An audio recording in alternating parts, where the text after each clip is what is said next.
does not matter whether we are in southern or northern hemisphere, whether we are settled in Australia or India. Natural crisis like drought or flood always affects us, particularly our society weavers, the farmers. This poem by Murray Hartin displays the agony and desperation of a farmer in a most heart-wrenching narrative. Sharing with you all the poem Rain from Nowhere.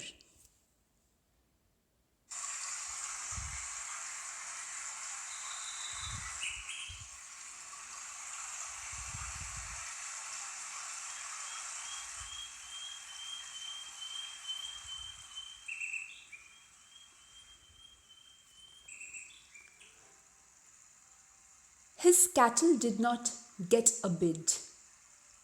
They were fairly bloody poor. What was he going to do? He could not feed them anymore. The dams were all but dry. Hay was 13 bucks a bale. Last month's stock of rain was just a fairy tale. His credit had run out. No chance to pay what's owed. Bad thoughts ran through his head as he drove down Gully Road.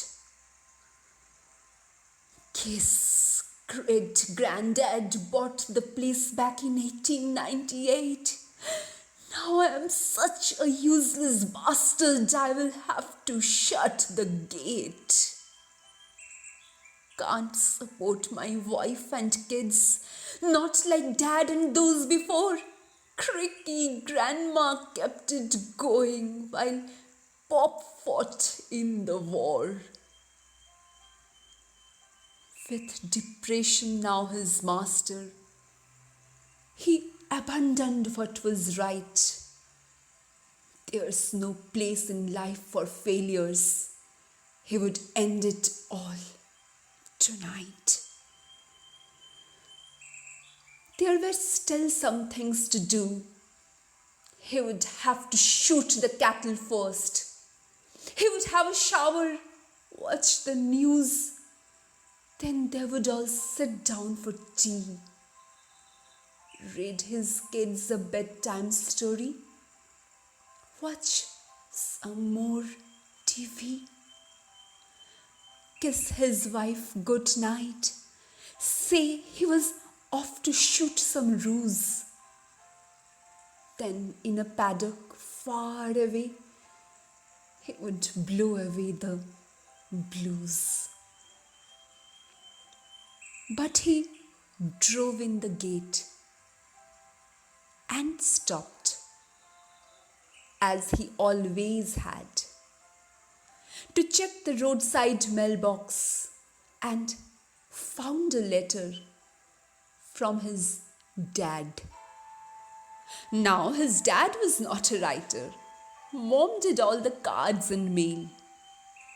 But he knew the writing from the notebooks that he had kept from cattle sales.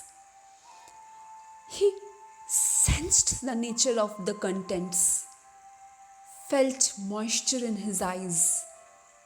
Just the fact his dad had written was enough to make him cry. Son, I know it's bloody tough. It's a cruel and twisted game. There's life upon the land when you are screaming out for rain. There's no candle in the darkness, not a single speck of light. But don't let the demon get you. You have to do what's right. I don't know what's in your head, but push the bad thoughts well away. See, you will always have your family at the back. End of the day. You have to talk to someone, and yes, I know I really did, but you have to think about Fiona and think about the kids. I'm worried about you, son. You have not run for quite a while. I know the road you are on, 'cause I have walked every bloody mile. The date? December 7, back in 1983. Behind the shed, I had the shotgun rested in the regalo tree. See, I had borrowed way too much to buy the Johnson place. Then it didn't rain for years, and we got bombed by interest rates. The bank was at the door. I didn't think I had a choice. I began to squeeze the trigger. That's when I heard your voice. You said, "Where are you, Daddy? It's time to play our game. I have got squatter all set up. We might get general rain." It really was that close. You are the one that stopped me, son. And you are the one that taught me there's no answer in a gun. Just remember, people love you. Good friends won't let you down. Look, you must have to swallow pride and take that job in town. Just till things come good, son, you have always got a choice. And when you get this letter, ring me, 'cause I would love to hear your voice.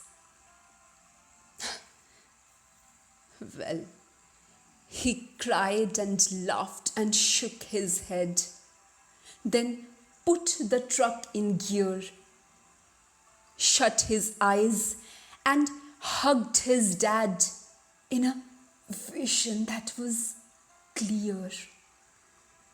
Dropped the cattle at the yards, put the truck away, filled the troughs the best he could, and fed his last 10 bales of hay. Then he strode towards the homestead, shoulders back and head held high. He still knew the road was tough, but there was purpose in his eye. He called his wife and children, who had lived through all his pain. Hugs said more than words. He had come back to them again. They talked of silver linings, how good times always follow bad. Then he walked towards the phone, picked it up, and rang his dad. And while the kids set up the squatter, he hugged his wife again.